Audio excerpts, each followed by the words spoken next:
এটা একটা C plus কভারেজের ব্রা পাচ্ছ, দাম থাকছে অনলি 345 অ্যান্ড 3 পিস কম্বো 999। 32 থেকে 40C অ্যান্ড 42C এর দামটা একটু বেশি হবে। একদম থিক কোয়ালিটি, হাই কভারেজ, নিচ থেকে ভালো সাপোর্ট পাচ্ছ এই বিটটা আছে বলে। আর নন স্ট্রেচেবল ম্যাটেরিয়াল, যেটা অ্যান্টি স্যাগিংয়ের কাজ করবে। ব্যাকে 3 হুক পাচ্ছ।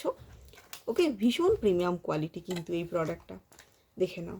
ভিতর থেকেও দেখিয়ে দিচ্ছি, এখানে নিচটা কিন্তু একদম মোটা লেয়ার আছে, যেটা কিন্তু হালকা সাপোর্ট দেবে না, এগুলো আফলিফ্ট করবে না, বাট সাপোর্ট খুব ভালো দেবে। 32 থেকে 42C কাপ পর্যন্ত এটা কিন্তু তোমরা পেয়ে যাবে। ঠিক আছে, তো যার যার লাগবে একদম ঝটপট স্ক্রিনশট নিয়ে বুকিং করে ফেলবে। আর আজকে কিন্তু যারা 8টা থেকে 10টা এই টাইমটার মধ্যে বুকিং করবে, তাদের জন্য কিন্তু থাকবে এক্সট্রা 10% অফ আলিশানের প্রোডাক্ট ছাড়া। তো আজকে বুকিং করতে ভুলো না।